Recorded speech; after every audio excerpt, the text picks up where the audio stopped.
bon matin à tous. En fait, ce matin, je suis avec vous, malgré ce qu'on a nommé comme spécialisation de recherche. Ce matin, je suis avec vous pour parler principalement des programmes d'entraînement aux habiletés parentales, principalement chez les parents dépendants. Je vais vous tracer un petit peu le portrait de ce que c'est. On vous appelez ça des PEHP, là, les programmes d'entraînement aux habiletés parentales. Et vous allez voir, c'est qu'il y en a plein de programmes qui ne s'appliquent pas nécessairement à des parents dépendants, mais au cours des dernières années, on a tenté de les adapter, puis je vais vous expliquer pourquoi. Alors, en espérant que ça va fonctionner. Alors, ce que je vous propose qu'on regarde ce matin ensemble, d'abord, on va faire quelques constats par rapport à la parentalité et la dépendance. Je vais vous expliquer rapidement ce que c'est les programmes d'entraînement aux habiletés parentales pour que vous puissiez bien voir que ce n'est pas une intervention familiale, peut-être comme on est habitué de les voir. Je vais vous parler un petit peu de la consommation et de la parentalité quand les deux sont réunis. Et je vais vous parler de l'efficacité de ces programmes-là, les PEHP, auprès des parents dépendants. Puis ensuite, bien là, je vais vous emmener vraiment du côté de l'application.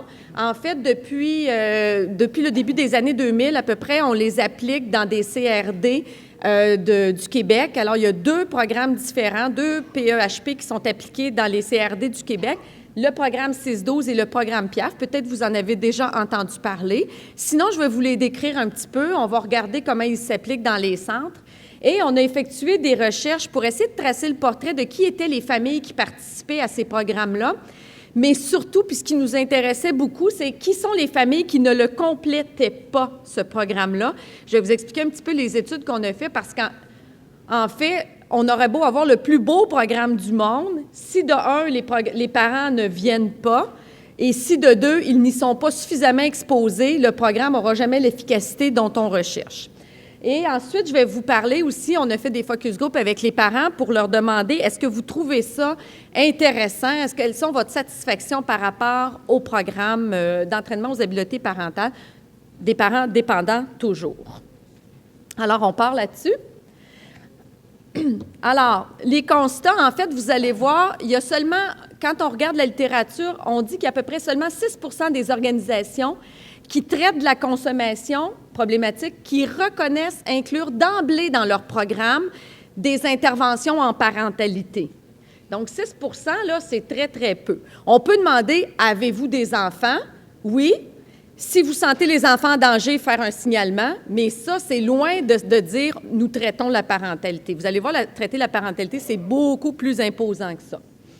Alors, qui plus est, 60 des organisations qui traitent de la consommation indiquent, dans les 6 là, l'aborder peu ou très, très rapidement. OK? Donc, puis là, vous voyez, c'est des données qui datent de 2013. On n'est quand même pas des données de 2000, là, fait que vous ne pouvez pas me dire « oui, mais depuis les dernières années, on le fait plus ». Bien, ça date encore de 2013, donc c'est pas si ancien que ça. Et donc, ceux qui le font, ils le font de façon très, très superficielle ou encore informelle. Des fois, il y a des intervenants qui sont plus sensibles à ça ou qui sont plus à l'aise avec le fait de l'aborder. Ils vont en parler davantage. Donc, c'est laissé un peu au désir de l'intervenant s'il va l'aborder ou non. OK? Pourtant, on sait bien que ce n'est pas parce qu'un parent va arrêter de consommer que ses habiletés parentales, tout d'un coup, vont devenir fantastiques. La preuve, nous sommes plusieurs ici dans la salle à ne pas avoir de problème de consommation et peut-être ne sommes-nous pas tout à fait des parents exceptionnels. OK? Donc, tout ça pour vous dire que ce n'est pas parce qu'on arrête de consommer puis parce que le client est venu vous voir puis qu'il y avait un problème puis vous avez travaillé sa consommation que demain matin, il va être un meilleur parent. Évidemment, il y a des choses qui vont s'améliorer de facto. Il va peut-être être plus présent pour ses enfants, mais il y a des choses qui s'amélioreront peut-être pas non plus. Puis ce que je veux mentionner aussi au départ, je vais le dire, je pense, tantôt dans la présentation, mais je ne veux pas non plus qu'on fasse un lien avec l'idée que parce qu'on consomme, on est un mauvais parent. Ce n'est pas le lien qu'il faut faire non plus. Vous allez voir, la consommation, elle vient interférer avec l'application de pratiques éducatives du parent, ses habiletés parentales. Mais les compétences qu'il a acquises avant, les compétences innées que cette personne-là a, même si elle consomme, elle peut les avoir pareil. Alors, on va y revenir tantôt, vous allez voir dans des résultats d'études. On a fait, ma collègue Bertrand, qui présente juste à côté, a fait en 2006 une étude et elle a demandé aux parents qui consultaient dans des CRD dans quelle mesure ils trouvaient ça important, dans quelle mesure il y avait des enfants. Alors, 38 des adultes en traitement ont des enfants de 17 ans et moins. OK? Donc, un petit peu moins que la moitié des parents ont des enfants sous leur responsabilité.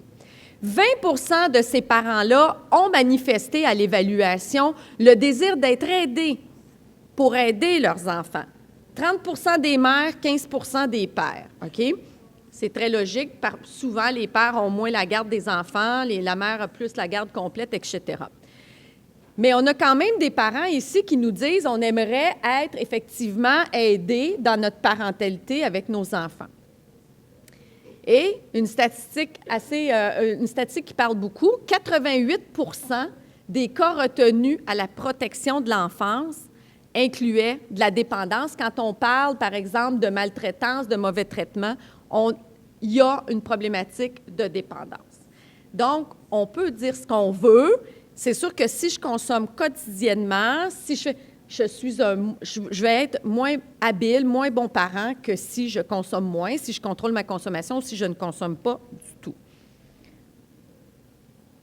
Alors, qu'est-ce que c'est un programme d'entraînement aux habiletés parentales? Je vais commencer par une généralité un peu, puis je vais vous ramener un peu plus tard aux 6-12 ans. Alors, ces programmes-là, ils peuvent être offerts autant à la population générale. Nous, aujourd'hui, on va en parler parce qu'on est dans un colloque en toxico. On va parler avec une clientèle dépendante, mais il faut que vous sachiez que ça peut être offert à la population générale, ces programmes-là. D'ailleurs, il y en a qui sont offerts dans les C3S, il y en a qui sont offerts dans les centres jeunesse, il y en a qui sont offerts dans les centres de réadaptation, il y en a qui sont offerts par des organismes communautaires. Donc, ça peut être offert à tout le monde. Habituellement, parce que le monde sont occupés dans la vie, puis ils vont aller faire les programmes pour lesquels ils ont des besoins. Habituellement, on va les offrir à des familles les plus vulnérables. Alors, quand on dit famille vulnérable, effectivement, quand on pense à parents dépendants, ça entre dans la catégorie des familles vulnérables. Et il faut que vous sachiez que moi, les programmes dont je vais vous parler aujourd'hui s'adressent principalement à des enfants 6-12 ans, mais il faut que vous sachiez qu'il existe des programmes pour les 0-5 ans, des PEHP pour les 0-5 ans, il existe des PEHP pour les adolescents aussi. OK? Donc, il en existe pour tous les groupes d'âge, pas seulement pour le groupe dont moi je vais vous parler, l'expérience qu'on a vécue dans les centres de réadaptation. Alors, c'est très structuré, un programme d'entraînement aux habiletés parentales. OK? C'est quelque chose qui est très structuré. Il y a des ateliers, il y a une prescription, je pourrais vous le dire comme ça. C'est prescrit, les programmes, et il y a un ordre. Il faut toucher les sujets dans un ordre, parce que ça a été pensé effectivement qu'on ne rentre pas avec les sujets les plus difficiles. On va rentrer doucement, on va habiliter le groupe à se connaître, et puis là, après ça, on va travailler. Les activités, donc, qui vont toucher différentes thématiques, par exemple la discipline, la sensibilité aux besoins des enfants, la supervision, la communication et la résolution de conflits. Puis là, je vais tout de suite prendre une pause. Je sais qu'un arrêt pour vous dire, moi, je vais vous parler de PEHP de groupe, parce que dans notre expérience qu'on a vécue, elle était effectivement en groupe avec des groupes de parents. Ça a ses avantages, on va le regarder. Ça a des désavantages aussi. Mais il faut que vous sachiez qu'il y a d'autres programmes, puis même ces programmes-là dont je vais vous parler, qui seraient très applicables en individuel. Vous recevez le parent dans votre bureau avec l'enfant, puis vous appliquez le programme dont je vais vous parler. OK? Donc, c'est applicable en groupe, puis c'est applicable en individuel. Puis pourquoi je vous le dis? On a fait une recherche on est allé visiter tous les centres de réadap pas mal à travers le Québec. Et c'est sûr que la réalité de l'Abitibi-Témiscamingue puis de la Côte-Nord, par exemple, bien, pour former un groupe de 10 parents, comprenez-vous que ça peut être long. Si je compare à Montréal, qui eux autres, ils peuvent enrouler 3-4 dans l'année des groupes d'habilité parentale. Donc, il faut trouver des moyens de les adapter. On travaille fort présentement. On est en train de réaliser ce qu'on appelle, nous, notre programme optimal. On va prendre 6-12 et PIAF, et puis on va n'en faire qu'un seul. Ça va arriver au printemps 2015. Mais ce qu'on veut de ce programme-là, c'est qu'il soit effectivement applicable et en groupe et en individuel. Fait que je voulais vous le nommer, mais c'est vrai pour tous les programmes d'entraînement aux habiletés parentales. Alors, il se distingue des autres programmes familiales par une approche, donc la conception qui est basée sur la théorie de l'apprentissage social, Puis, les stratégies d'intervention qui sont propres à cette théorie-là. Alors, la théorie de l'apprentissage social, je pense que vous le connaissez, mais pour vous en dire quelques mots, c'est de dire que l'enfant apprend, mais même le parent aussi, je veux vous le dire, on apprend en imitant ce qu'on voit. On apprend en regardant faire les autres. OK? Alors, c'est la même chose. Quand on va faire nos stratégies d'intervention, devinez, voir si on va parler. Pas beaucoup. On va faire des choses, on va faire des activités, on va les mettre dans l'action. On va leur montrer comment faire avec leur enfant. On va les regarder faire avec leur enfant, puis on va corriger le tir si nécessaire ou renforcer positivement si tout va bien. OK? Donc, c'est vraiment dans cette optique-là. Alors, c'est vraiment dans le faire avec, là. Vous allez voir tantôt, je vais vous parler, là, vous allez dire, elle est biaisée, elle est psychoéducatrice, elle va nous parler de programmes psychoéducatifs. C'est effectivement des programmes très psychoéducatifs. OK? Alors, puis c'est le développement d'habiletés parentales, non pas par des lectures, non pas, il y en a, non pas par on s'assoit ensemble puis parle-moi de ce qui ne va pas dans ta famille, on va essayer de le régler. On travaille avec des méthodes interactives. Alors, je vais vous donner des exemples. Je ne sais pas si je lis sur ma prochaine acétate, mais je vais vous en donner des exemples au cours de la présentation. Je vous disais tantôt, le programme, il peut être fait en groupe, il peut être fait en individuel. Nous, jusqu'à maintenant, on l'a toujours fait en groupe parce que le groupe représente des avantages certains. OK? Alors, être en contact avec d'autres parents qui présentent des difficultés similaires. Les parents, ils nous l'ont nommé. Et c'est pourquoi aussi, ce matin, je viens vous parler d'un PHEP pour les parents dépendants. Moi, j'ai vu beaucoup de parents dépendants aller faire des programmes d'entraînement aux habiletés parentales dans des C3S, avec des parents qui n'avaient pas de problème de consommation, qui avaient des difficultés au niveau de l'encadrement de leurs enfants, par exemple, mais pas de problème de consommation. Après 2 rencontres, ils n'étaient plus là, nos parents-là. Parce que là, ils disaient, je ne peux pas parler de ma consommation, je vais me faire juger. Ils ne sont pas comme moi, eux, ils ne consomment pas, ils n'ont pas de problème. Donc, ils se retiraient, OK? Donc, parce qu'on a eu une grosse question, savoir, c'est le travail de qui de faire ces programmes-là? Hein? C'est-tu le travail de la 2e ligne ou de la 1re ligne? Et puis, le constat où on est arrivé, en fait, c'est qu'il y a une part de ça que vous voyez qui est très préventif. Pour l'enfant, ce qu'on veut faire, c'est d'intervenir précocement sur ses comportements avec des bonnes habiletés parentales. Chez le parent, on est en réadapte, par contre. Là, on dit c'est acquis. Est-ce que peut-être c'est une co-animation qui serait le mieux? Mais une chose est sûre, peu importe comment on va l'offrir, il faut que les parents se reconnaissent dans le groupe avec lequel ils vont être exposés. Donc, on dit qu'il faut que les parents, que l'autre ait des difficultés similaires. Ça n'a pas tout besoin du monde qui ont des problèmes d'alcool uniquement ou de cocaïne uniquement. Ça peut être mélangé, mais il faut qu'il y ait des choses comparables, OK? Même nous, on a vu dans des groupes où il y avait beaucoup de mamans, puis un papa, le papa, il n'est pas revenu. Il y avait trop de mamans, OK? Il ne s'identifiait pas. Fait que voyez-vous, même au niveau du sexe, là, il y a des choses que ça peut influencer. Alors, l'avantage du groupe, c'est que les parents, entre eux, peuvent recevoir du soutien non seulement de l'intervenant, mais des autres parents avec qui ils sont. Il y a un sentiment d'appartenance très fort qui se développe, même quand on a demandé aux parents, nous, avez-vous trouvé ça trop long, 15 rencontres en groupe demain? Non, on voudrait revenir, on voudrait continuer, on aimerait ça. Puis c'est drôle parce que c'était des dames, moi je me souviens, j'ai fait un focus group, puis ils parlaient, puis ils répondaient à la place de l'autre. Ils se connaissaient tellement après 15 rencontres que, oui, puis là, toi, t'aimais ça, hein? Oui, j'aimais ça. Puis, donc, il y a une force du groupe qu'on ne peut pas négliger ici. OK? Donc, puis là, je dis, c'est sûr que c'est dans la mesure où le parent considère que les éléments qui sont abordés dans le groupe sont pertinents pour sa situation personnelle. Évidemment, personne d'entre vous iriez dans un groupe si vous pensez que ça ne vous servira pas. C'est vrai pour les parents dépendants aussi. Alors, dans la vie, il y a recevoir, mais il y a donner aussi. Et c'est la réciprocité. Et donc, avoir le sentiment d'être capable aussi de donner aux autres, parce qu'on n'est pas la plus pire du groupe, là, puis la plus défavorisée du groupe. Être capable d'apporter ses solutions puis des conseils aux autres aussi, bien, c'est positif dans le groupe. OK? Donc, voyez-vous comment ça va être interactif, comme intervention de groupe. Les parents vont même amener à travailler entre eux. Il y a quand même des désavantages. C'est sûr que si je le fais en individuel, puis à chaque semaine, je vais à domicile faire la rencontre, je m'assure, bien, quoique des fois, à la domicile, ce n'est pas s'assurer que le parent sera là, mais le plus possible, le parent va être là, puis il va me rencontrer. C'est sûr qu'en groupe, ça demande du déplacement, ça demande de l'organisation, etc., etc. Il y a donc des désavantages. C'est sûr que le parent peut quand même avoir peur d'être jugé. Puis c'est pour ça que dans les premières rencontres d'un PEHP, on va vous demander de travailler fort, fort sur ce sentiment-là d'appartenance puis sur l'ouverture aux autres. La méfiance envers certains autres participants.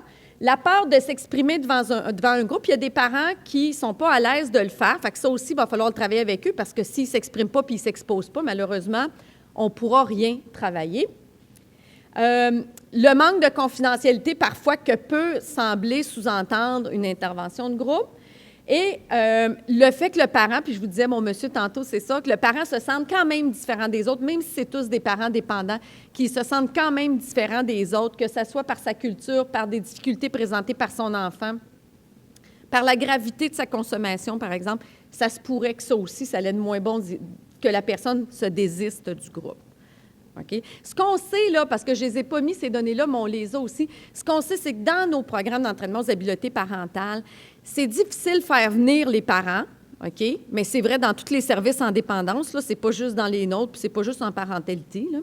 C'est dur de faire venir les parents, mais si après la deuxième rencontre, ils sont avec nous, on va les garder jusqu'à la fin. Mais il faut qu'on les accroche 2 rencontres. Fait que ça, il faut travailler très, très fort dans ces 2 rencontres-là, OK? Alors, je vous fais juste un petit bout sur la consommation, la parentalité. Je vous l'ai dit tantôt. La consommation, on sait que ça l'interfère directement avec la parentalité. Un parent qui est sous effet ne peut pas s'occuper de son enfant, son bébé, sa grande fille, comme il le ferait s'il n'était pas sous effet. Ça, il n'y a personne qui nie ça. Mais on ne peut pas dire que c'est une cause à effet, OK? C'est pour ça que je vous disais tantôt, il y a des parents qui vont arrêter complètement ou diminuer grandement leur consommation. Ils ne deviendront pas de meilleurs parents pour autant. Mais il y en a que, heureusement, ça s'améliore. Alors, il est tout de même reconnu que les parents dépendants, donc dans les études, là, sans vouloir les démoniser, nos parents dépendants, ils ont quand même des difficultés. Sinon, on ne ferait pas de groupe pour eux autres, OK? S'ils étaient parfaits, on ne ferait pas de groupe. Donc, ils ont des difficultés liées à leur habileté parentale. Première chose, puis peut-être que vous allez réaliser qu'ils ne sont pas les seuls, ils manquent de constance dans leur pratique parentale. OK, donc on donne une punition, puis on l'enlève avant la fin. Sur le coup de la colère, on met notre enfant 2 heures dans sa chambre, puis après 15 minutes, tu dis, mon Dieu, ça n'a pas d'allure, je vais aller sortir de là. Ça, c'est un manque de constance, OK? Des fois, ça se peut que même on fasse ça, nous aussi, OK? Donc, des difficultés à établir, mais chez les parents dépendants, ce qu'on voit, c'est des difficultés à établir des règles claires et à les maintenir à long terme. Parce qu'un parent sous effet, puis pas sous effet, il n'y a pas la même lecture de la situation, puis ça se peut que sous effet, il en laisse passer beaucoup plus d'affaires dues à la culpabilité qu'il y a d'être encore sous effet. Leurs disciplines vont donc varier de très, très, très permissives à très, très autoritaires. Il n'y a comme pas de milieu dans leur pratique éducative. Puis, bien, malheureusement, dans la vie, c'est toujours le milieu qui est le mieux, OK? J'étais pour vous référer au biscuit Oreo, là, c'est quand même le milieu qui est préféré. Les parents qui consomment éprouvent la difficulté à superviser adéquatement leur enfant. Alors, ils sont moins disponibles et physiquement et émotionnellement. Quelqu'un qui a un problème de consommation, vous le savez dans votre clientèle sûrement, il va passer beaucoup de temps à chercher de la consommation, à gagner de l'argent, payer sa consommation, à s'imaginer où il va consommer, comment il va consommer, à aller l'acheter. Bien, tout ça, ça fait que c'est omniprésent dans sa vie. Bien, tout ce temps-là qu'il passe à faire ça, il ne le passe pas à superviser ses enfants. Ça a des effets négatifs autant chez les 0-5 ans, chez les 6-12 ans, que chez nos adolescents quand le parent ne regarde pas ce que son enfant est en train de faire. Les parents qui consomment, bien évidemment, vont voir leur capacité mnésique, donc de mémoire, de jugement et d'attention et de régulation des émotions altérées. Et tout ça, par la bande, vont venir affecter leur pratique éducative. Si je ne me rappelle plus ce que je t'ai dit, ou si, par exemple, là, je suis trop émotive puis je passe d'un autre côté de ma pratique éducative, bien, je ne suis pas constante dans ce que je fais, OK? Si je suis tellement gelée que j'ai plus connaissance de ce qui se passe autour de moi, ma supervision est affaiblie, effectivement. Alors, dans ces conditions-là, on sait que les enfants risquent d'être laissés à eux-mêmes dans un milieu parfois peu sécuritaire. Alors, là, sûrement que vous en avez tous des exemples à donner de parents qui, parce qu'ils voulaient consommer, ont laissé les enfants seuls, un enfant de 3 ans dans la bassinette en disant « il est dans la bassinette, il n'y a pas de problème », ou des parents qui se cachent dans leur salle de bain pour consommer en pensant que l'enfant se rend compte de rien, là. Puis ils prennent soin de mettre même une serviette en dessous de la porte pour être sûr qu'il n'y a rien qui sort de fumée, ou en dessous de la hotte, hein, ça s'en va, ça n'a pas de problème. Donc, on appelle ça de la réduction de méfaits, je ne sais pas. Non, mais sans blague, sans blague, les parents, c'est ce qu'ils vont faire quand ils veulent consommer.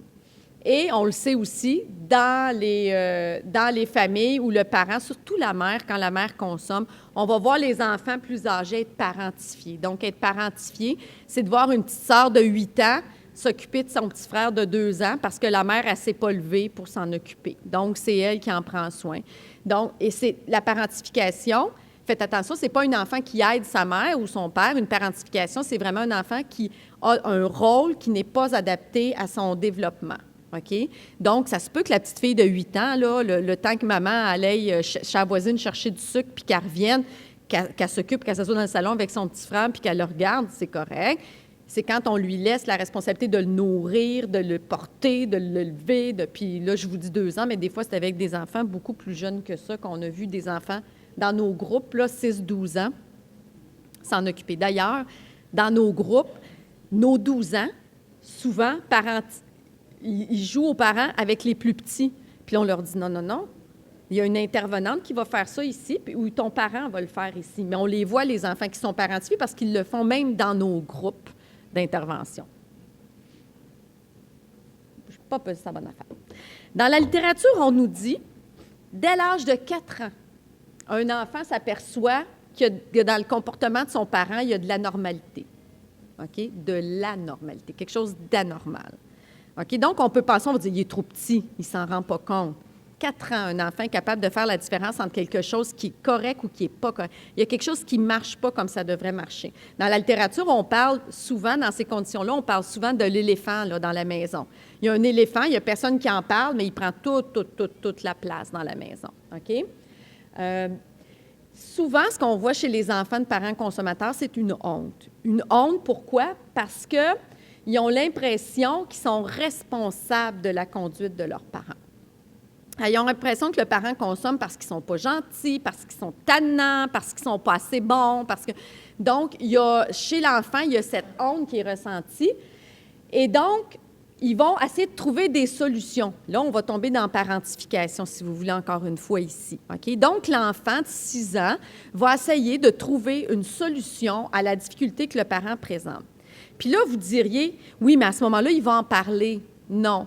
Dans ces conditions-là, souvent, les enfants vont garder le secret familial caché et plutôt que d'aller vers l'extérieur pour demander de l'aide, ce qui serait déjà bien, ils vont porter le poids de cette responsabilité-là.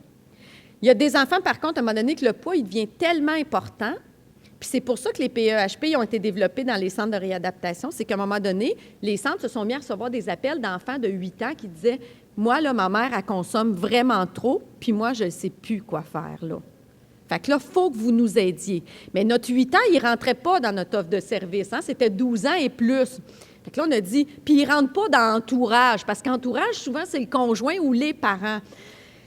Ça allait pas bien. Puis il y en a eu plusieurs appels de cette nature-là, puis c'est là qu'à un moment donné, on s'est dit, OK, il y a un travail qu'il faut qu'on fasse, il y a un service qui n'existe pas, il y a un trou de service, puis il faut le développer. Alors, les enfants de parents dépendants, peut-être que c'est dû à cause des pratiques éducatives, peut-être qu'il y a des choses innées chez ces enfants-là, tempéramentales, on ne sait pas. Mais ce qu'on sait, c'est que quand on regarde des populations d'enfants de parents non dépendants puis d'enfants dépendants, de parents dépendants, ce qu'on se rend compte, c'est que les enfants des parents dépendants présentent beaucoup plus de problèmes extériorisés, par exemple l'agression, l'opposition, l'hyperactivité, la délinquance, et ils sont beaucoup plus à risque de eux-mêmes s'initier précocement. OK? Donc, vous voyez le lien avec ma recherche, hein, où là, moi, je m'intéresse à l'initiation précoce. Il y a aussi des problèmes intériorisés, mais dans les études, on a de la misère à les démontrer. Pourquoi? Parce qu'un enfant qui a un problème intériorisé, il dérange personne. OK? Mais nous, là, quand on les évalue, qui rentrent dans nos groupes, puis on évalue les enfants, là, bien, on a plein d'enfants très, très anxieux. On a plein d'enfants avec des symptômes dépressifs importants. Mais là, faites le lien entre la parentification, le poids, tout ça, la petite fille qui n'y arrive plus. Fait que souvent, ce qu'on va voir chez nos petits garçons, quoi qu'on a des petits garçons très anxieux aussi, mais chez nos petits garçons, on va voir beaucoup plus de problèmes extériorisés, puis chez nos petites filles, beaucoup plus de problèmes intériorisés.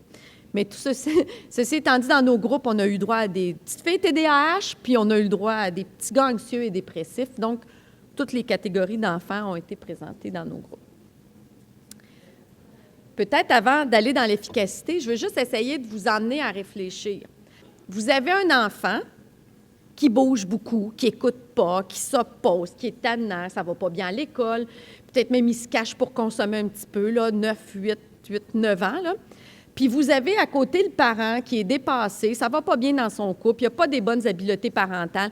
Le mix, là, n'est pas fameux. OK? Donc, ensemble, là, ça fait une explosion. OK? Puis souvent, ce qu'on va se rendre compte, bien, c'est que ces enfants-là, à un moment donné, à bout de ressources, etc., on va les prendre puis on va les placer. Donc, on va placer l'enfant parce qu'on va dire le parent n'est pas capable de s'en occuper, puis l'enfant est trop tannant. Mais si mon enfant, le parent dit, si l'enfant est à moins tannant, je serais peut-être capable de m'en occuper. Mais là, c'est l'œuf ou la poule, on ne peut pas savoir ce qui est venu en premier. Le PEHP, lui, ce qu'il veut faire, c'est de prévenir ça, ce placement-là. Ce qu'on veut, c'est garder le parent avec son enfant. OK? C'est pour ça aussi que les centres en dépendance, c'est un milieu moins menaçant, si vous voulez, que le centre jeunesse pour offrir ce programme-là pour ces parents-là. Mais il y en a dans les centres jeunesse des programmes d'entraînement aux habiletés parentales qui fonctionnent très bien avec la clientèle aussi. Là, j'ai une collègue qui travaille là-dessus. Mais donc, c'est ce qui fait aussi que le parent consommateur va être plus aisé de venir s'inscrire dans un PEHP en centre de réadap ou dans un service en dépendance que dans un centre jeunesse parce qu'il y aura moins peur de ce qu'on lui enlève ses enfants. Ça, c'est une grande crainte qui nous nomme les parents pour nous parler de leur consommation, là, puis de l'effet. D'abord, il faut qu'ils conscientisent l'effet que ça a sur leur pratique éducative, puis des fois, ils ne se l'avouent pas juste par déni parce que ça fait trop mal puis ça fait trop peur de penser qu'on pourrait leur enlever leurs enfants, effectivement. Bon, ce qu'elle nous demandait, c'est s'il y a un accord de confidentialité. Tout à fait.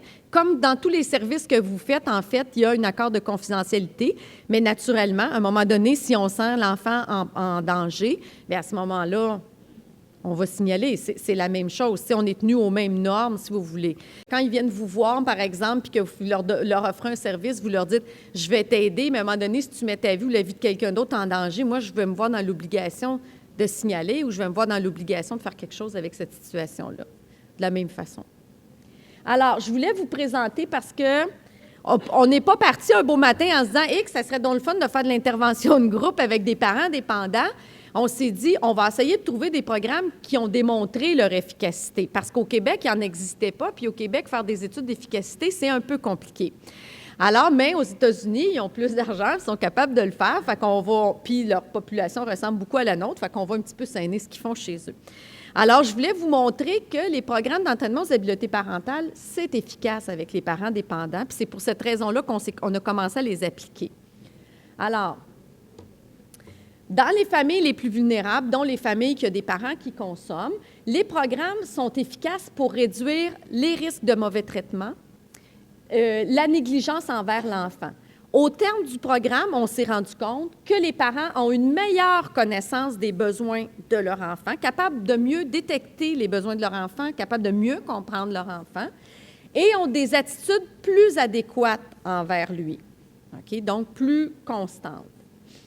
Après avoir complété, et j'insiste sur le mot « compléter », d'accord, parce que c'est très important, il faut être exposé au programme pour qu'il soit efficace, les parents dépendants ont des attentes beaucoup plus réalistes à l'égard de leurs enfants, des comportements de leurs enfants.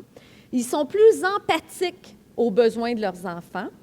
Ils utilisent moins la punition corporelle comme méthode disciplinaire de prédilection. Puis là, la punition corporelle, ça peut vous sembler quelque chose de gros, là, mais punition corporelle, dans les études, c'est frapper, donner une claque sur une fesse en arrière de la tête. Ça, c'est une punition corporelle, OK? Ils l'utilisent moins.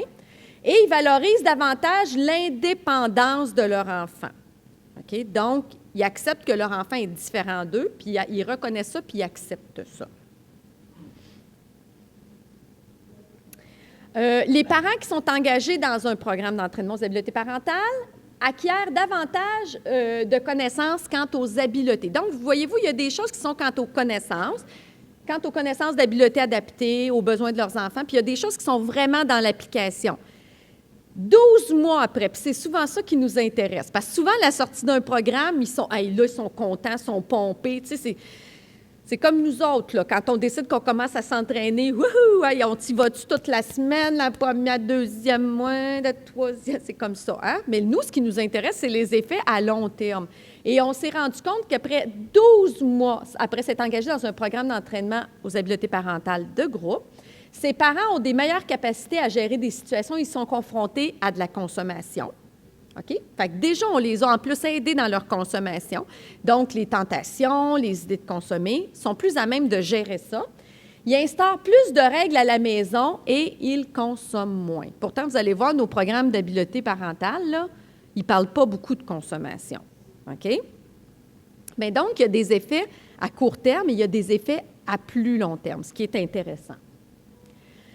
Alors, les enfants de ces parents-là sont beaucoup moins à risque après un programme d'entraînement aux habiletés parentales de développer à leur tour une consommation problématique. Ça ne veut pas dire qu'ils n'essaieront pas la consommation, mais qu'elle devienne problématique dans leur vie. Et on sait que les familles dont les enfants avaient été retirés du milieu familial en raison de la consommation des parents, qui ont fait un programme d'entraînement aux habiletés parentales, sont également plus susceptibles d'être à nouveau réunis que les familles qui n'ont pas fait ces programmes-là. Donc, les enfants reviennent plus souvent au domicile familial, ce qu'on souhaite à court terme. OK. Donc, là, je vous ai tracé le tableau de ce que c'est, les programmes d'entraînement aux habiletés parentales.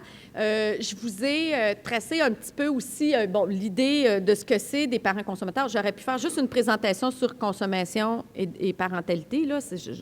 Il y a beaucoup d'informations. Je vous ai mis ça un petit peu tous ensemble. Maintenant, je vais vous raconter l'histoire des PEHP au Québec, comment on les a développés, comment on les a travaillés dans des cas concrets. Oui. Donc, la question, je ne sais pas si vous avez entendu, c'est de savoir est-ce qu'après le programme, il y a des liens d'amitié qui ont été gardés? Je ne pourrais pas répondre. Quand on a fait, nous, les après, naturellement, ce n'est pas nécessairement la question qu'on posait, on posait en lien avec le programme. Mais je ne pourrais pas vous répondre si on gardait des liens. Mais on sait souvent que les personnes dépendantes, c'est des personnes qui ont un faible réseau social de soutien. Fait que j'imagine que ça serait c'est quelque chose qu'on travaille également dans le programme. Donc, on travaille fort sur la dynamique de ce groupe-là. Là. Ils nous ont dit que le fait de revenir les femmes, là, parce que c'était un groupe de femmes que j'ai interrogé, ils m'ont dit, moi, de savoir que je revenais toutes les semaines retrouver ces femmes-là, ça me motivait à venir. Puis l'autre affaire, vous allez voir qu'ils nous ont dit qu'ils les motivaient à venir, puis c'est bien important aussi, c'est le fait que leur enfant y allait aussi. Fait que le soir, moi, je suis un parent, puis ça me tente pas bien d'y aller à mon groupe de parentalité, là, puis d'aller parler de pratique éducative. Mais mon enfant, lui, il aime ça, parce que lui, il reçoit des surprises, des diplômes, il s'amuse. Parce que vous allez voir, on ne parle pas avec les enfants, on leur fait faire des jeux, mais on fait passer la matière qu'on veut faire à travers nos jeux. Lui, il se fait des amis. Lui, il veut y retourner. OK? Fait qu'on a même vu des fois des parents qui sont venus, c'est arrivé à quelques occasions, le parent est arrivé sous effet avec l'enfant et il nous a dit, moi, je sais que je ne peux pas participer ce soir, mais je ne voulais pas, en plus d'avoir consommé puis d'avoir failli, je ne voulais pas le priver, lui, de son groupe.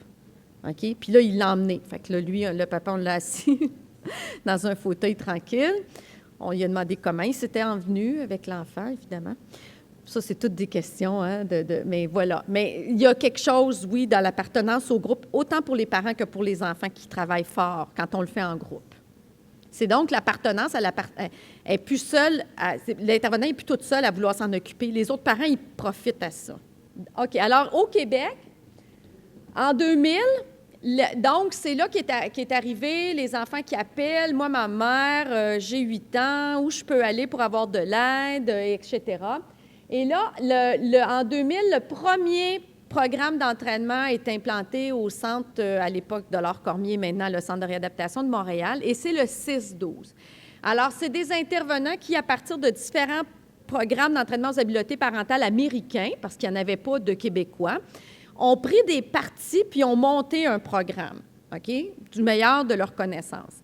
Et là, après ça, ils ont appelé les chercheurs, dont moi et Karine Bertrand, puis ils ont dit, là, c'est beau, nous autres, on l'applique, mais ça serait vraiment le fun de venir l'évaluer, voir si c'est correct ce qu'on fait. Fait que donc, on a fait des évaluations scientifiques, puis on a fait des évaluations d'implantation. Comme je vous disais, l'efficacité, c'est un petit peu plus difficile à faire au Québec. On essaye avec le PIAF actuellement, on va voir si on va réussir. Mais en 2010, donc, grâce à des subventions du ministère de la Santé et des Services sociaux et grâce à une subvention du Centre national de prévention de la criminalité, on a pu implanter dans plusieurs centres de réadaptation à ce moment-là 2 programmes. Là, vous allez me dire pourquoi 2 programmes? Bien, en fait, il y avait le 6-12 qui roulait puis qui avait été subventionné par le ministère des Services sociaux. Mais vous vous rappelez, il y avait été un amalgame de programmes. Mais on savait qu'il existait un programme expressément aux États-Unis qui s'appelle le Strengthening Families Program, qui est développé expressément pour les parents dépendants. Et nous, on a dit, bien, on peut-tu faire une demande au Centre national de prévention pour le traduire et l'adapter au Québec, mais on ne bougera pas. On va garder comme il est, parce que comme il a fait ses preuves avec des parents dépendants aux États-Unis. Alors, on a travaillé avec l'auteur, Mme Comfer, on a travaillé à traduire. Il y avait eu une traduction française de France. On l'a traduit en québécois. Puis, on a aussi adapté des petites choses dans ce sens qu'aux États-Unis, en tout cas comparé au Québec, puis c'est vrai dans le reste du Canada anglais, tu sais, c'est tolérance zéro, just say no, c'est l'abstinence quasiment. Nous, on n'a pas cette approche-là. Fait que des fois, dans les rencontres d'enfants, on disait, si ton parent boit de l'alcool, il pourrait mourir. Il pourrait aller en prison et mourir. Là, je dis ça, pas fort. On va l'enlever de notre curriculum, nous, de notre programme. Mon petit anxieux, tu comprends-tu, qui serait ressorti, il aurait fait plus qu'une anxiété, là, tu sais. Donc, on a retravaillé, on a adapté avec nos croyances ici au Québec, qui est plus la réduction de méfaits, puis avec les messages aussi qu'on pense qu'on peut laisser à des enfants de 6-12 ans, parce qu'oubliez pas, c'est la clientèle qu'on ciblait. Alors, il y a eu 2 programmes, donc je vous dirais au total, je pense qu'il y a 6 ou 7 centres de réadaptation qui ont appliqué soit l'un ou l'autre des programmes, ou à Montréal, ils ont appliqué, il y avait une grande population, donc on a pu appliquer les 2. OK? Encore aujourd'hui, les 2 programmes roulent. À cette étape-ci là, du travail, en 2014, les subventions achèvent, évidemment. Et là, ce qu'on va faire, c'est qu'on va faire, ce que je vous disais au printemps, un programme optimal d'intervention, un PEHP optimal pour les parents dépendants. On va prendre ce qu'il y a de meilleur dans le 6-12, on va prendre ce qu'il y a de meilleur dans le PIAF, puis on va essayer de faire quelque chose qui se tient puis qui nous ressemble à nous, à nos pratiques québécoises. OK? Bien, vous allez voir, il y a beaucoup de choses qui se ressemblent déjà. Alors, dans un PHP, ce qu'on recommande habituellement, c'est entre 8 et 12 familles. Nous, en dépendance, on vous dit 6 à 8, vous en avez bien assez. Allez pas au-delà de ça, parce que vous allez voir que ça demande un petit peu plus, parce que c'est des familles très vulnérables, parce qu'ils ont beaucoup de facteurs de risque, parce qu'il y a beaucoup de difficultés présentées. 10 familles, 12 familles, ça serait beaucoup trop. Puis c'est surtout que parce que des fois, à 12 familles, il y a plus qu'un enfant par famille. Il n'y a pas de nombre maximum, on y va par famille. Fait que si, mettons, j'ai 8 familles, mais ça se peut que j'ai 12 enfants, par exemple. Parce que la semaine passée, justement, je rencontre un papa qui est dans un programme, puis lui, il me dit, bien, moi, je viens avec mes 2 enfants qui sont entre 6 et 12 ans. Fait que, bien oui, parfait. Il n'est pas pour en laisser un chez eux puis leur faire 2 fois le programme. On va faire les 2 en même temps. OK? Il va être occupé dans les ateliers de pratique, le papa. Il y a, et ça, là, c'est incontournable. Tu sais, je veux dire, on pourrait vous dire, là, non, c'est un surplus, c'est une petite gâterie. Non, c'est pas une petite gâterie. Ça l'a démontré que les gens viennent à cause de ça, puis ça a démontré l'efficacité aussi. Alors, il y a une garderie. OK? Donc, pendant que papa, maman, les enfants de 6-12 ans, eux, font le groupe, nous, on a une garderie à côté pour les plus jeunes enfants. Parce que comme ça, maman ne peut pas dire « Je ne peux pas y aller, ma plus jeune, il n'y a pas personne pour la garder. » Pas de problème, amène-la, on a une garderie. Ah, OK, bon. On vient de briser un petit peu un mythe là, de ne pas vouloir venir, OK? Ce qu'on fait aussi avec des collaborations, ce n'est pas nous qui payons ça, mais on a des collaborations, je ne nommerai pas de commanditaires ici aujourd'hui parce que je pourrais l'oublier, là, mais on a des collaborations avec des traiteurs, avec des épiceries. Et ce qu'on fait, c'est qu'on offre le repas. Alors, soit avant ou après le groupe ou à apporter.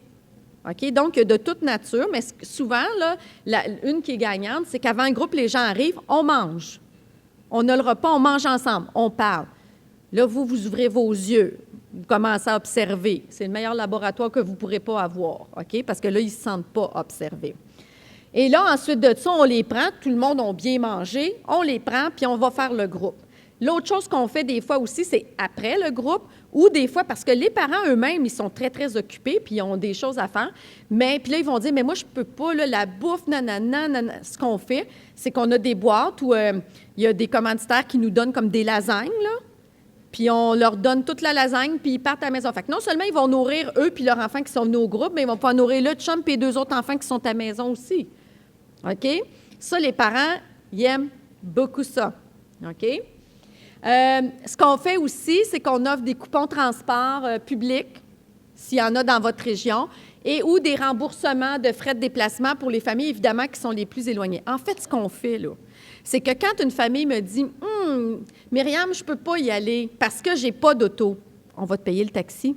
« Je ne peux pas y aller parce que je n'ai pas de garderie. » On a une garderie. Ah là, ça va courir, je n'aurai pas le temps de faire souper les enfants. Là, les raisons sont un petit peu plus dures à évoquer, OK? Mais au-delà de ça, c'est pas juste pour prendre les parents en défaut, mais au-delà de ça, ce que ça nous permet d'attacher le parent avec nous, puis de faire en sorte d'enlever du souci à ces parents-là pour qu'ils puissent se concentrer sur quoi on veut qu'ils se concentrent, l'amélioration de leur pratique éducative. Ça vous prend une équipe d'intervenants, évidemment, pour faire ça, alors avec la supervision d'un coordonnateur. Nous, comment on fonctionne? 2 professionnels, 2 éducateurs. Alors, vous aurez compris qu'il y a toujours 2 animateurs par groupe. Un professionnel, un éducateur. Des fois, dans notre groupe de parents, le professionnel est seul, puis c'est lui qui anime le groupe de parents. Avec les enfants, jamais qu'une seule personne, OK? C'est impossible. Surtout si vous avez des enfants en trouble de comportement dans cette salle-là, vous allez vous rendre compte que c'est impossible que vous soyez seul. Là, vous allez me dire, c'est quoi la différence entre le rôle du professionnel et l'éducateur? Il n'y en a pas. OK? C'est que c'est deux titres qui ont été donnés comme ça, parce que c'est comme ça qu'ils s'appellent dans les centres de réadaptation, là. Mais pour le moment, les 2 font le même travail. OK? Dans ce groupe-là, dans le PEHP qu'on anime. D'accord? Là, je ne veux pas partir de guerre sur le reste, là. Dans d'autres milieux, ça s'appelle différemment, mais pour le PEHP, ils ne font pas de tâches différentes. Alors, comme je vous disais, c'est ça, le parent, à un moment donné, quand on dit aux parents, les parents, ça suffit, habituellement, ils se calment. Les enfants, on dit les enfants, ça suffit, habituellement, ils ne se calment pas. Fait que c'est pour ça que c'est mieux être 2 pour les enfants, 1 pour les parents si vous êtes que 3. OK? Quoi qu'encore, j'ai vu une groupe de mères, moi, puis que j'essayais de ramener en focus group, puis je peux vous dire qu'ils ne laissaient pas leur place. Les rôles des intervenants, bien évidemment, c'est toute l'application du programme, mais au-delà de ça, on s'est rendu compte qu'ils étaient les mieux placés pour faire la promotion du programme auprès des partenaires puis des collègues, pour faire le recrutement des participants, pour présenter le programme. Fait que souvent, comment ça fonctionnait, c'était quelqu'un au groupe parent qui avait son caseload puis qui avait des parents dépendants, mais quand lui, il expliquait le programme, ça passait moins bien. Tandis que quand l'intervenant qui l'animait, le programme, y allait, puis il le présentait, avec tout ce qu'il connaît du programme, ça passait beaucoup mieux. Le recrutement se faisait plus facilement. Donc, présenter le programme, faire l'évaluation initiale, parce qu'à chaque début de programme, on a un pré, puis on a un post-test qui vient avec le programme. Donc, on va évaluer le fonctionnement de la famille. C'est pour ça, tantôt, je vais pouvoir vous donner des statistiques, les problèmes des enfants, puis à la fin, on va refaire ce questionnaire-là, puis on va regarder, ça va-tu mieux ou ça va pas mieux? Donc, produire le plan d'intervention, rédiger les notes d'évolution, mais ce que vous faites déjà dans votre travail, en fait, puis assurer la liaison avec les partenaires s'il y a lieu, des références, etc. Pour ces programmes-là, on propose une formation de 21 heures, en fait, pour les programmes PIAF et 6-12, puis ça va être la même chose pour notre programme optimal au printemps. Donc, la formation au programme lui-même, aux ateliers, le feuilleter, le connaître, le comprendre, voir la logique de ce programme-là, voir, je vous dirais, la pédagogie de ce programme-là, parce qu'il y a vraiment une approche pédagogique dans ce programme-là qui n'est pas une approche qu'on est habitué de faire dans les groupes. Développement enfant 6-12 ans, il y en a qui diront, moi, mais si c'est quelqu'un du C3S, il sait très bien c'est quoi le développement 6-12 ans. Mais nous, chez nos intervenants de CRD, ça faisait longtemps qu'ils n'avaient pas à travailler avec du 6-12 ans, fait qu'il a fallu leur rafraîchir la mémoire. Ça avait l'air de quoi un petit TDAH de 8 ans? Juste leur rappeler à quoi ils seraient confrontés dans le groupe. Puis, on leur donne aussi une formation sur toute la parentalité et la dépendance, que ça a comme impact, puis comment aborder ces parents-là, parce que la dernière chose qu'on veut faire, c'est les culpabiliser, puis les faire se retirer. On veut qu'ils restent avec nous. Fait que des stratégies d'intervention. Il y a des rencontres d'équipe hebdomadaires. Donc, après chacune des rencontres, il y a des rencontres de groupe hebdomadaires, donc une rencontre d'équipe. On va échanger sur les participants au programme. On va adapter les plans d'intervention aux besoins et on va superviser. Bon, il peut y avoir de la supervision par le coordonnateur ou par quelqu'un d'externe. Il y a des équipes que c'est quelqu'un d'externe qui venait superviser. On fait pas...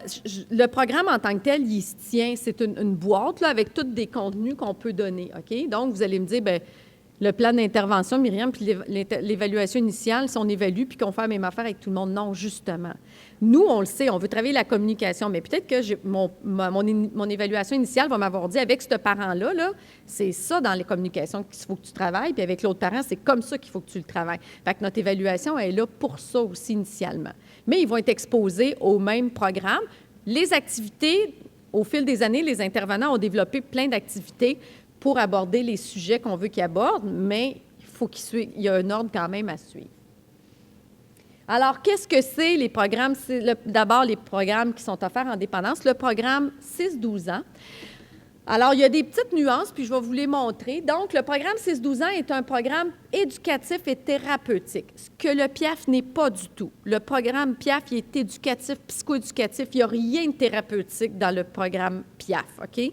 Donc, dans le cas du 6-12, il y a quand même un ou deux ateliers qui sont plus thérapeutiques avec les parents, pas avec les enfants. C'est composé de 15 rencontres de groupe. Et comment ça fonctionne? C'est qu'il y a un groupe parent et un groupe enfant. Puis tantôt, vous allez voir dans le calendrier, à un moment donné, oups, on fait un groupe parent-enfant. Mais sinon, c'est 90 minutes parents ensemble, 90 minutes enfants ensemble. On ferme ça, ils reprennent la même auto, puis ils s'en vont chez eux. Ensuite de ça, c'est accompagné, je vous le disais tantôt, de moments de convivialité. Fait que il y a une pause, puis dans la pause, bien, on va aller prendre une collation parents-enfants ensemble. Donc, on va le faire en même temps. Au besoin, les familles peuvent aussi être suivies de façon individuelle, de façon simultanée à travers. Donc, il peut y avoir des rencontres familiales autres que la rencontre de groupe. OK? Les stratégies d'intervention pour les enfants, alors on a des activités, on a des jeux de rôle, on a du bricolage, on a des histoires, on a des marionnettes, on a des courses à obstacles, on a un paquet d'affaires. Vous devriez voir comment il explique le cycle de la solitude à des enfants, là. C'est assez merveilleux, là. Ils passent dans des couloirs, à un moment donné, oups, on leur attache une main, puis là, ils deviennent moins mobiles, puis là, c'est ça. Puis là, le grand frère, il veut aider sa petite sœur qui est plus capable de passer dans le tuyau. On dit non, faut qu'elle passe tout ça. On vient de voir de la parentification. Là. Donc, on leur fait vivre les choses, puis on leur explique les choses, mais en les faisant jouer, puis en regardant comment ils ont vécu l'activité. OK? Chez le parent, dans le 6-12, c'est encore un peu plus magistral. Il y a des choses qui sont à adapter. Ils l'ont fait au cours des années, mais il y a encore des choses à adapter. Donc, c'est des discussions, des échanges, des lectures, puis des exercices à la maison. Puis là, vous allez voir les lectures, exercices à la maison. Là, dans mes commentaires de satisfaction, enfin, vous allez voir, les parents, ils vont dire, on n'aime pas ça, faire ça, là. Exercices et lectures, lire à la maison, on ne fait pas ça, là. Fait que sûrement que dans notre programme optimal, il va en avoir un petit peu moins. Alors, voilà ce que ça ressemble, un programme 6-12 ans. Quels sont les thèmes du programme 6-12 ans?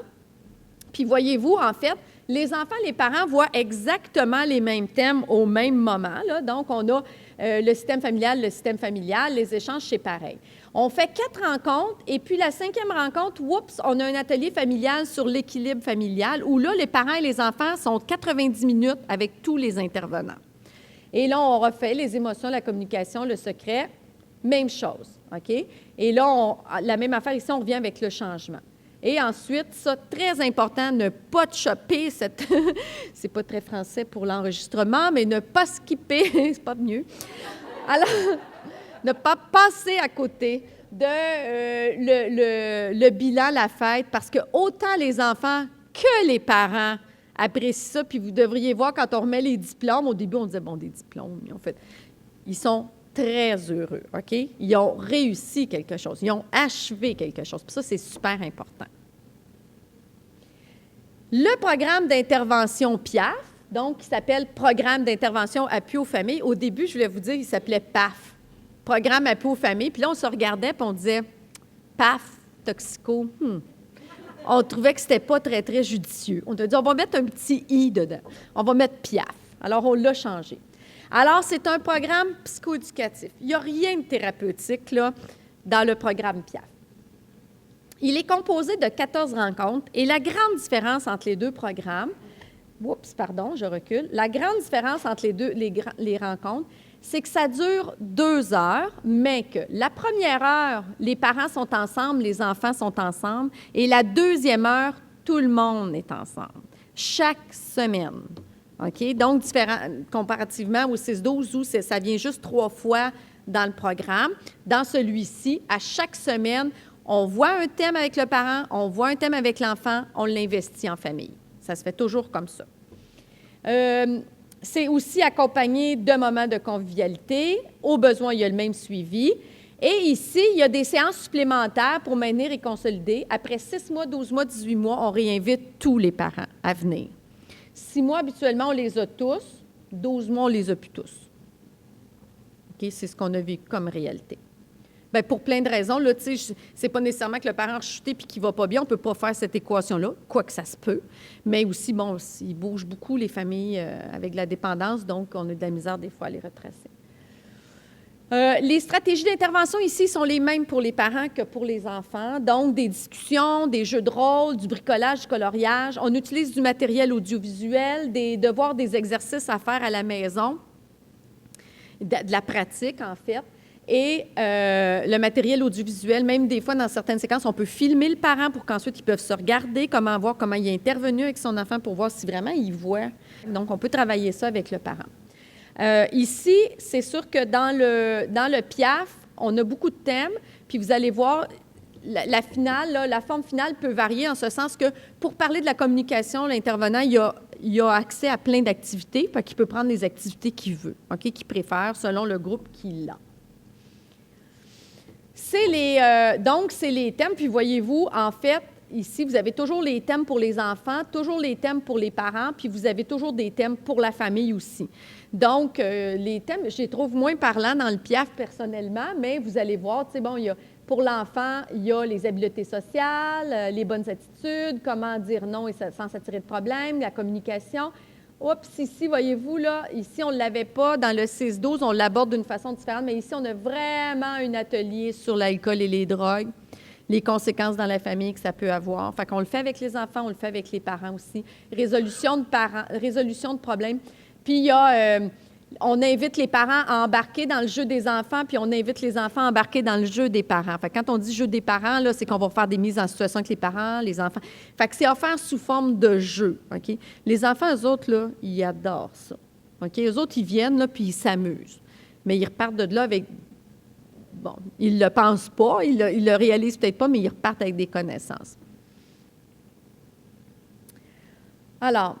On a des conditions gagnantes à l'implantation. On a fait un chapitre de livre dernièrement, un livre, c'est un recueil des pratiques probantes en dépendance. J'ai fait un chapitre sur le PEHP, sur le 6-12 et le PIAF au Québec. Puis, on avait demandé aux gens qui l'appliquaient quelles sont les conditions gagnantes, en fait, pour l'implantation d'un PEHP de cette nature-là dans votre milieu. Voici ce qu'ils ont répondu. Le projet doit être porté par l'organisation et se développer en partenariat avec les organismes partenaires pour le recrutement. Mais ça ne doit pas juste être un intervenant qui porte ça sur ses épaules, puis ça serait donc bien le fun de faire ça chez nous. Il faut que ça fasse partie du programme de l'organisation, des services, de l'offre de services de l'organisation. Les intervenants doivent s'impliquer dans le programme par intérêt et par compétence. Nous autres, on a vu malheureusement des conditions syndicales arriver, puis dire « Ouais, mais moi, je suis plus ancienne, puis je suis mais toi, t'aimes-tu ça, travailler avec les 6-12? » Pas vraiment, mais si je ne le prends pas, je n'aurai pas rien d'autre. Il faut aimer travailler avec les enfants, il faut aimer travailler avec les parents, il faut croire que les parents dépendants peuvent être des bons parents, surtout. Si on ne croit pas ça, qu'on n'a pas de considération à leur égard, on ne fera pas ces ateliers-là.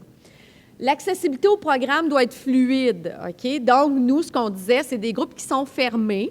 Alors, mais ce qu'on essayait de faire, c'est de le faire plusieurs fois dans l'année pour que les parents, quand là, ils décident, vous savez ce que c'est un consommateur, quand là, ils décident qu'il est prêt à y aller et à faire l'intervention, il faudrait qu'il y ait de l'accessibilité au programme. Des stratégies incitatives, je vous en ai parlé, variées, qui sont utilisées pour recruter, pour retenir les parents dans les services. Et les intervenants engagés dans le programme doivent avoir accès à des modalités de supervision et d'accompagnement, qu'ils ne soient pas laissés à eux-mêmes, parce que je vous dis, des fois, ce n'est pas toujours des conditions faciles, mais ce n'est pas toujours des situations familiales faciles auxquelles on est exposé. Puis des fois, se positionner cliniquement, là, puis dire, qu'est-ce que je fais avec cette situation-là? Là, on a besoin un peu de recul puis de quelqu'un qui peut nous aider à le faire. Alors ça, c'était les conditions gagnantes. On a fait aussi une évaluation, je vous dis une évaluation scientifique. Qu'est-ce que c'est une évaluation scientifique? C'est qu'on prend les conditions dans la littérature scientifique. On sait qu'il y a des critères d'efficacité et que si vous avez ça dans vos programmes, bien, vous avez plus de chances que votre programme soit efficace. OK?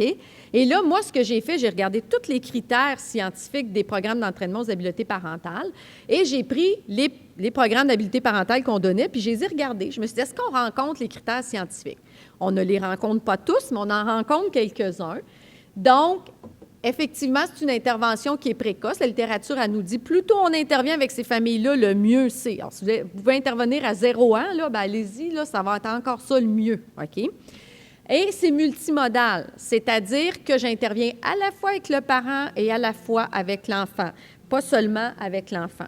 Il faut qu'il y ait une présence d'une évaluation initiale qui nous permet de cibler les forces, les limites de chacune des familles, puis qui nous permet de savoir, oui, dans un programme canné, là, mais comment je vais travailler avec chacune de ces familles-là.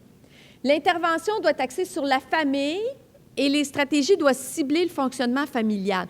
On n'est pas là pour parler de la consommation de la mère, puis comment on est là pour parler de comment ça va dans la famille, les parents avec les enfants. OK? Utilisation des stratégies incitatives, utilisation d'une pédagogie interactive, je vous les ai nommées tantôt, qui est toujours un suivi à la fin du programme. Donc, les séances de rappel, c'est très important. Et sans vous faire peur, là, je dirais que l'efficacité d'un programme repose en grande, plus que la moitié. Quand on fait la variance, là, l'étude de variance dans l'efficacité d'un programme, là, les qualités des intervenants, c'est ça qui compte le plus. OK? Fait que je pourrais offrir à la limite que mon programme il soit plus mou si j'ai un intervenant d'écart qui croit en ce qu'il fait, qui est capable d'établir une belle relation avec la clientèle, bien, il va marcher, mon programme. OK? Si j'ai un beau programme, il est beau, là, tout est fort, là, puis l'intervenant est là, il ne croit pas au programme, pas bien content de se retrouver d'intervenir avec des enfants 6-12 ans. Lui, c'est les ados qu'il aimait, là, puis 6-12 ans, ça ne fait pas son enfant. Bien, j'aurais beau avoir le plus beau programme au monde, il va moins porter.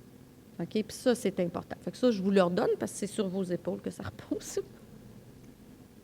On évalue, quand on évalue l'efficacité, on évalue toujours l'alliance thérapeutique, nous, dans nos recherches. Donc, on veut voir si la personne a confiance en son intervenant. Puis si on a ça, déjà, on a gagné gros. OK? Alors, rapidement, là, pour les 10 minutes qui me restent avant la séance, avant les 15 minutes de questions, je voulais vous présenter qui sont les familles qui sont venues consulter nos programmes jusqu'à maintenant. Puis, il y en a qui ont terminé, puis il y en a qui n'ont pas terminé. Puis, je veux vous présenter c'est qui sont venus, puis qui sont ceux qui n'ont pas complété le programme. Ce que ça a fait avec les intervenants, quand on a fait ces études-là, c'est qu'on a dit aux intervenants, quand tu fais ton évaluation initiale, puis que tu vois les caractéristiques des familles qui n'ont pas complété le programme, là, bien, lève un drapeau rouge, puis mets plus d'intensité parce qu'il y a beaucoup plus de risques que lui abandonne. OK? Donc, qui sont les familles? Alors, parmi les familles inscrites au programme, on avait près de 30 qui étaient des familles intactes, c'est-à-dire que papa et maman vivaient ensemble, mais ça ne veut pas dire que papa et maman venaient toutes les deux au programme, par contre, OK? Mais ils vivaient ensemble. 15 des familles sont recomposées. 34 étaient monoparentales, les familles monoparentales maternelles étant beaucoup plus nombreuses. Les autres enfants de notre échantillon ne vivaient plus dans leur famille, donc ils ont été placés en famille d'accueil dans 10 des cas et chez des grands-parents, des oncles, des tantes, dans 6 des cas. Même dans nos groupes, parce que là, vous dites, est-ce que le parent venait? Bien, dans ces conditions ici, des fois, oui, c'était le parent, Puis, dans cette condition-là, je me souviens d'une situation où c'est une grand-maman qui est venue avec l'enfant. OK? Parce qu'elle dit, moi, ma fille, c'est la madame qui consommait, elle dit, elle ne viendra jamais. Mais, puis moi, je vais avoir l'enfant pour encore un bout de temps. Puis moi, fait que là, la grand-maman est venue. OK? Certains des enfants ont connu des changements familiaux. Quand on parle de changements familiaux, on demande est-ce qu'il y a eu des constellations familiales différentes, des déménagements, changements d'école. Alors, je vous rappelle qu'on a affaire ici à des enfants qui sont âgés entre 6 et 12 ans. Et en moyenne, il y avait eu à peu près 6 recompositions familiales, c'est-à-dire à peu près une recomposition par année. Une recomposition familiale, c'est quand maman change de chum ou que maman accouche d'un nouveau bébé ou que maman quitte le chum ou, bon, tu sais, ou papa aussi est capable de faire ça. Fait que donc, le changement, il y avait eu à peu près 2 changements d'école, 4 déménagements. Mais j'attire votre attention pour vous dire que notre nombre de compositions familiales, dans certains cas, allait jusqu'à 17. OK? Donc, ça variait de 0 à 17. Notre moyenne est tombée à 5, mais le changement d'école de 0 à 6 et de déménagement de 0 à 9. Tu sais, quand on disait tantôt, c'est des familles qui bougent beaucoup, là, bien, c'est ça. C'est des familles qui ont beaucoup d'instabilité. 21 des enfants avaient été placés déjà une fois avant l'âge de 12 ans. Chez les parents, 30 avaient été placés dans leur enfance aussi, donc qui avaient connu le placement. Fait que quand je vous dis, là, c'est des parents qui sont sensibles à « tu vas-tu m'enlever mes enfants », là, bien, il y en a qui ont des traumatismes, là, on pourrait l'appeler comme ça, là, ils ont des traumas de jeunesse aussi. 45 des parents ont minimalement un diplôme d'études secondaires, 15 un diplôme d'études collégiales, puis 9 un diplôme universitaire. Les autres n'avaient pas de diplôme spécifique. Dans le 45 d'études secondaires, on calcule professionnel. Ensuite de ça, 43 des parents avaient un travail rémunéré. Les autres parents, soit ne travaillaient pas ou tenaient maison.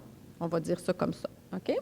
Presque un enfant sur 2 présentait des troubles intériorisés. Dans les troubles intériorisés, on avait du retrait social, de l'anxiété, de la dépression et des problèmes sociaux. Et 60 presque 61 des enfants présentaient des problèmes extériorisés, troubles d'attention, d'agressivité, de délinquance. Il y a des enfants qui présentaient les 2 troubles, vous aurez compris, parce que ça fait un petit peu plus que... Oui.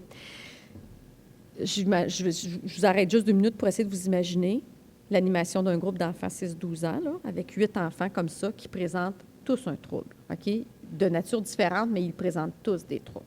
Pour les pratiques éducatives, on les avait évaluées. Donc, 58 des parents avaient une discipline inconstante, 15 manquaient d'engagement à l'endroit de leurs enfants et 11 avaient une supervision déficitaire. Dans le fonctionnement familial, 74 reconnaissaient que le partage des rôles était un problème dans la famille, 37 des difficultés liées à la résolution de problèmes, 52 manque de communication familiale et 50 rapportaient un faible investissement affectif entre les membres de la famille.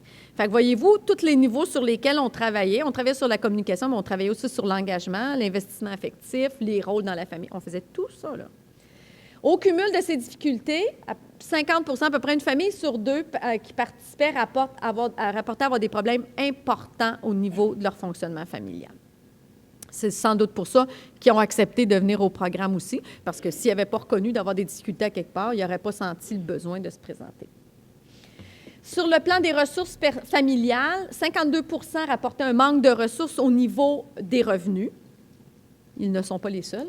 50 un manque au niveau des relations interpersonnelles. Donc, on parlait de réseaux sociaux tantôt, qui se sentaient bien seuls. 44 dans leur environnement physique, manquer d'espace, manquer c'est pas juste l'espace. Quand on demande l'espace physique, là, c'est au-delà de ça. C'est tout ce qu'il faut pour bien fonctionner, là. Un poêle, un frigidaire, c'est autant de choses que ça qu'on questionne. Et 28 manquaient de temps. Alors, pour ces 28 %-là, ça aurait été bien facile de dire « j'ai déjà pas de temps. Si tu penses que dans mon horaire, je vais rajouter un programme, il faut les convaincre. » Quand vous lisez ça dans l'évaluation initiale, il faut trouver des stratégies, eux autres, pour leur donner du temps. En lien avec les stress vécus de la dernière année, les familles rapportent principalement vivre des stress associés aux conflits conjugaux, familiaux, mais conflits conjugaux, conflits entre les enfants, entre les parents et les enfants, des stress aux troubles de comportement importants chez l'enfant, de la délinquance, de la fugue. Je vous rappelle que les enfants ont entre 6 et 12 ans, et à une surcharge de travail pour les parents. on évalue tout ça. Quand on évalue ici là, les ressources puis les stress, c'est que nous, on sait sur quoi qu'il va falloir aider les parents. On sait où. Une famille qui nous rapporte, là, on a, par exemple, tant de stress à évaluer, 20 stress, puis qui m'en rapporte 18 sur 20, là, je sais qu'il va falloir que je commence par assouplir ça, parce que sinon, elle n'aura pas de disponibilité pour venir travailler avec moi. Alors, vous avez vu le portrait. Qui sont les familles maintenant qui ne complètent pas? Vous comprendrez qu'à l'inverse, ceux qui complètent. Alors, les familles qui ne complètent pas, c'est ceux qui n'ont pas un travail rémunéré. On aurait pu penser le contraire. Ils ont un travail, ils sont occupés, ils ne complètent pas. Non. OK? Ceux qui n'ont pas un travail rémunéré ont plus tendance à abandonner le programme. Les enfants sont plus nombreux à présenter des problèmes sociaux, avoir de la difficulté à rentrer en relation avec les autres enfants, des problèmes d'anxiété et des problèmes d'agressivité. Alors, évidemment, la maman ou le papa qui passe une demi-heure avant de venir au groupe pour essayer de calmer son enfant qui est anxieux, puis de lui dire, ben non, les amis, aujourd'hui, ils vont être fins avec toi, ils ne t'intimideront pas, puis il ne faut pas que tu mordes les amis là, cette semaine, là. Bien, peut-être que ça leur tente moins de revenir la semaine après, OK?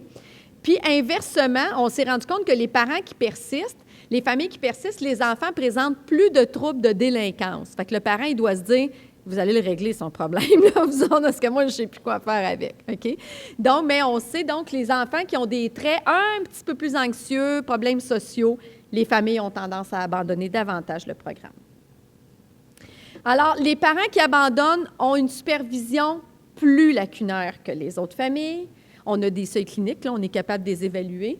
Ils communiquent beaucoup plus difficilement avec leur enfant et rapportent un plus faible investissement affectif. Là, vous pourriez dire, c'est plate parce que il me semble que c'est ceux qui auraient le plus besoin du programme. Oui, malheureusement, eux arrêtent avant la fin. Mais il y a des choses qu'on peut comprendre. C'est peut-être très menaçant pour eux de venir. Puis si dans l'investissement, tu sais, tu dis, oui, je l'aime mon enfant, mais je l'aime, là. Ou au contraire, non, je l'aime puis je veux son bien absolument, mais peut-être que l'engagement affectif va te faire rester dans le programme. OK?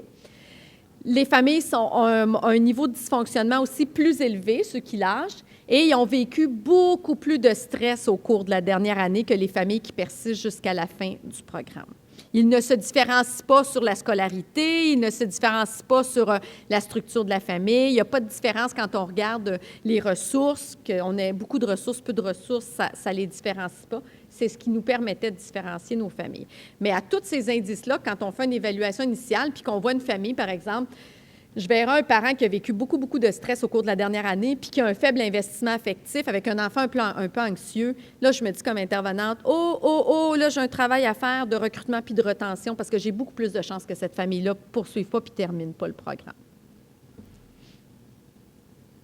Alors, en tout dernier lieu, puis je pense que je vais rentrer dans mon temps, satisfaction des parents. On a rencontré, c'est évidemment des parents qui ont complété le programme. Là, je ne vous le cache pas parce que ceux qui n'avaient pas complété, on a beaucoup de misère à les recruter ensuite. Mais ceux qui avaient complété le programme, on a rencontré trois groupes de parents qui avaient complété le programme, donc au total une vingtaine de parents. Et on leur a demandé, êtes-vous content ou pas content du programme? Alors, je vais terminer avec ça. Alors, les aspects les plus satisfaisants pour les parents, l'endroit de la rencontre, alors que ça soit dans un endroit neutre comme un centre de réadaptation en dépendance, eux autres, ils trouvaient ça bien correct. Ils trouvaient ça convenable et accessible. L'accueil qu'ils ont eu, les explications reçues, ils ont trouvé ça rassurant. Donc, vous voyez, hein, dès qu'on commence à faire le recrutement, on travaille. Notre PEHP, il est commencé dès qu'on fait le recrutement avec les parents. Ce n'est pas quand le groupe commence. Le durée et le nombre de rencontres, puis il y en a même qui ont dit, bien, moi, je ne suis pas satisfaite du nombre de rencontres, j'aurais voulu qu'il y en ait plus. OK? Ça, c'est ce qu'ils nous ont dit. Et les stratégies mises en place par les animateurs pour aborder certaines thématiques, le fait qu'on n'aborde pas abruptement un thème, mais qu'on y aille plus par des activités, la discussion, ça, c'était très, très apprécié, c'était moins menaçant pour eux.